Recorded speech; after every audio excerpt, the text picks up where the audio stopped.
galera, como é que vocês estão? Sejam muito bem-vindos ao Tecnovations. E hoje eu vim trazer para vocês simplesmente o Anydesk, um programa maravilhoso para acesso remoto.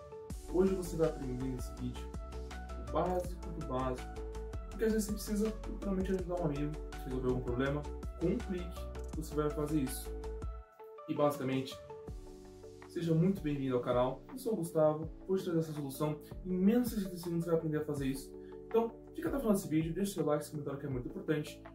Lembrando que esse passo a passo é sempre focado para ajudar vocês.